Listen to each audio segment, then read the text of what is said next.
স্বপ্নে ফুল দেখলে কি হয়? স্বপ্নে রকমারি ফুল দেখা ভালো লক্ষণ না খারাপ লক্ষণ?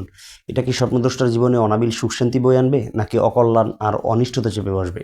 দর্শক, বিষয়টি নিয়ে বিস্তারিত কথা বলবো আমরা স্বপ্নের নির্ভরযোগ্য কিতাব তাফসিরুল আহলাম তাবিরুর রুইয়া সহ আরও বিভিন্ন প্রকার গ্রন্থ থেকে। তবে এর পূর্বে আপনাদের কাছে ছোট্ট একটি নিবেদন থাকবে।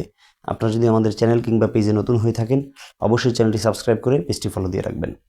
দর্শক, সুলেমানি খাবনামার ভিতরে উল্লেখ করা হয়েছে, স্বপ্নে যদি কেউ ফুল দেখে তাহলে সেটা দুইটা জিনিস বোঝা যায়। এক নম্বর হলো আল্লাহ তাআলা সেই মানুষটাকে সুখী বানাবেন। সে জীবন চলার পথে বাঁকে বাঁকে সুখপ্রাপ্ত হতে থাকবে। যেখানেই যাবে সেখানেই দেখবে সুখ শান্তি তার জন্য সমৃদ্ধ হয়ে আছে। সুবহানাল্লাহি বিহামদি। তাহলে এটা কিন্তু অত্যন্ত ভালো একটি দিক, যে সুখ শান্তি পাওয়া জীবনে। সেটা তার শিক্ষা জীবনে হতে পারে, কর্মজীবনে হতে পারে, দাম্পত্য জীবনে হতে পারে। যে কোনো লাইফে সে সুখী হবে, এমনটাই বোঝা যায় স্বপ্নে ফুল দেখবে। দ্বিতীয় নম্বর হলো সে তার মনের মানুষকে কাছে পাবে।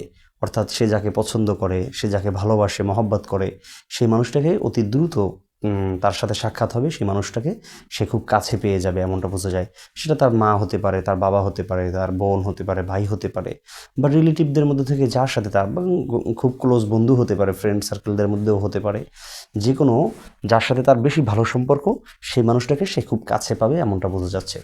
তবে ইসলাম আর ফালনামা গ্রন্থে বলা হয়েছে যে স্বপ্নে ফুল দেখার আরেকটি লক্ষণ হলো যে আল্লাহ সুবহানাহু ওয়া তাআলা সেই মানুষটাকে জনপ্রিয় করে তুলবেন। অর্থাৎ প্রত্যেকটা মানুষ তাকে ভালোবাসবে, প্রতিটা মানুষের মুখেই তার কথা শোনা যাবে।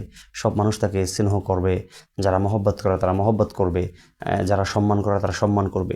অর্থাৎ সে জনপ্রিয় হয়ে উঠবে। সুবহানাল্লাহ। তাহলে এটাও কিন্তু অত্যন্ত ভালো দিক। ফুল দেখার কয়েকটি ব্যাখ্যার কথা উল্লেখ করেছি, প্রত্যেকটা ব্যাখ্যাই কিন্তু অত্যন্ত ভালো, ফলপ্রসূ এবং আমাদের জন্য পজিটিভলি। সুতরাং কখনো এই ধরনের স্বপ্ন দেখে আমরা ভীতি সন্ত্রস্ত হব না, আতঙ্কিত হব না। স্বপ্ন দেখে আমরা ছোটাছুটি করি, এর কাছে তার কাছে যাই, যে ভাই এটার ব্যাখ্যা কী হবে, এটার ব্যাখ্যা কী হবে। যে যা পারে ভুলভাল ব্যাখ্যা করে দেয়, সেগুলো কিন্তু আমাদের জন্য বাস্তব হওয়ার সম্ভাবনা রয়েছে। এই জন্য আল্লাহ রাসূল বলেছেন যে স্বপ্নের কথা কখনো কাউকে বলবে না। কেন? ফাইন্না রুইয়া তাকাউ আলামাতু আব্বার। যে ধরনের ব্যাখ্যা করা হয় সে ধরনের ফল কিন্তু হয়ে যেতে পারে। সেজন্য খারাপ যদি কেউ করে ফেলে তাহলে কিন্তু আপনার স্বপ্নের ব্যাখ্যা খারাপ দিকে চলে যাবে। সেজন্য খুব সাবধান থাকবেন।